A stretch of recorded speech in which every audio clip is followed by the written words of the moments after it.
both exceptionally good at it. I would call them probably some of the best NA has to offer. Yeah. But we are going to be getting into game right about now and spawning down in the bottom right position. It is the Terran player, the blue Terran player. Give it up for Pokebunny! And up in the top left-hand corner of the map, we have the red Terran player from Root OSC. Put your hands together for Kelazhur.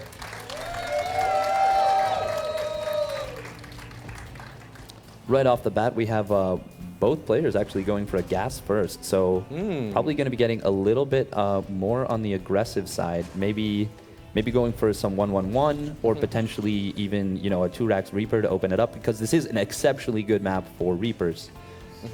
And, you know, Reaper control is something that Kelazhur is just known for and feared for. People just wonder, how is he so good at controlling his Reapers? And I always like to say, and put this back as a time when he was actually in Brazil. A lot of people know he was a Brazilian Terran player, but he's been living in the Root House for a long time. The thing is, he grew up in Brazil, was playing StarCraft in Brazil, and he was playing on the North American server, beating top-level players with 300 ping. And if you can control your Reapers with 300 ping, you can control them with 20. And you don't just control them with 20, you master them with 20. And this is a master of Reapers right here. We do have both players actually going for that double gas around the same timing. And their factories are going to line up pretty quickly. Kelazhur with just a slightly faster Reaper, but they are going to be both going for that Reaper follow-up. So it'll come down to a very important battle in the middle of the map. There's this little area where... the site blockers. Yes, the site blockers, those little shrubs. What are those shrubs? Ice plants, something in the middle of the map. Trees. And we do see, Kelazhur getting real sneaky on the bottom of the map with that SCV. Ooh, is he going to be proxying something? Is he going to be proxying a starport that can be an option for some Terran players? You do something like that, you can actually move those Liberators straight into your opponent's main base very, very quickly. And Frozen Temple has such a short rush distance across the map that, seems like that's going to be the case. And, you know, it's really actually evident because Pokebunny was talking about this. He said, Kelazhur's the kind of player that's going to try and fluster your opponent. And, bit of Reaper control going on in the center. Pokebunny gets the first couple of shots off, and that is going to allow him to assert his dominance a bit on the map. Actually throws that grenade just a hair too early, as Pokebunny, I think, anticipated it and waited just half a second. I'm going to give him the credit on that and say that was a good play from Pokebunny to avoid that. But we have them actually going for mirrored builds, except that the starport is proxied. Now this is actually going to be a very important interaction right here. First shots do go to Pokebunny, and he takes a big advantage. That Hellium's already at about half HP. And it's not just the fact that the Hellions at half HP, it's the fact that for Pokebunny, his damage was taken on his Reapers. Those Reapers will regenerate that health. The Liberator is going to be coming out, though. This is what Kelazhur is trying to do. In fact, with those early units, he wasn't trying to just win the mid-battle engagement, trying to stop his opponent from moving across the map. He was just trying to distract him. So if he is able to even pull Pokebunny's attention to the middle of the map, he is not going to be seeing the other big attack that's going to be coming with the Liberator.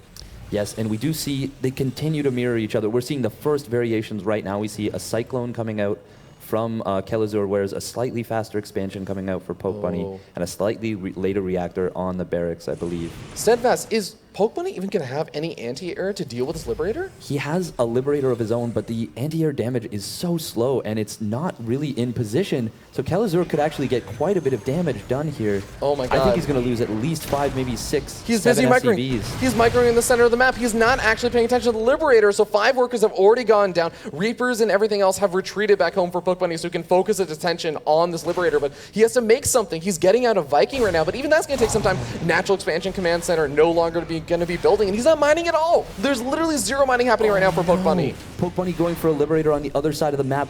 It killed nothing before it got...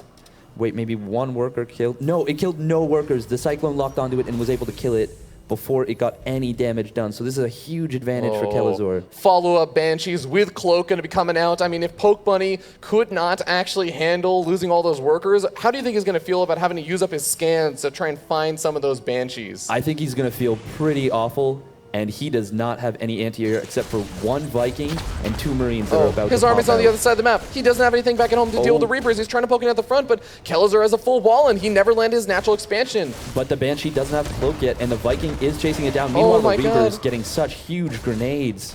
Oh, the Reapers are just doing so much damage. The Siege Shank does come out, but guess what? The Banshees are still going to be moving around. When the second Banshee comes on out, a medevac was made for Pokebunny. He doesn't have a second Viking. Oh, this is going to be so rough when Cloak finishes up, because it's going to be 2 Banshees, and, well, there are 2 orbitals for... Well, actually, no, the orbital's not done yet. So once that is done, there will be 2 scans available, but he really just doesn't have a lot of anti-air DPS. Meanwhile... Oh, sorry, go on. I just feel like this is the clinic. This is what we were talking about, where Pokebunny was saying, you know, his opponent, Kelazhur, just loves to just throw his opponent off. GG gets called. Kelazhur takes game number 1. At the very end of the game, we saw Pokebunny kind of YOLO across the map,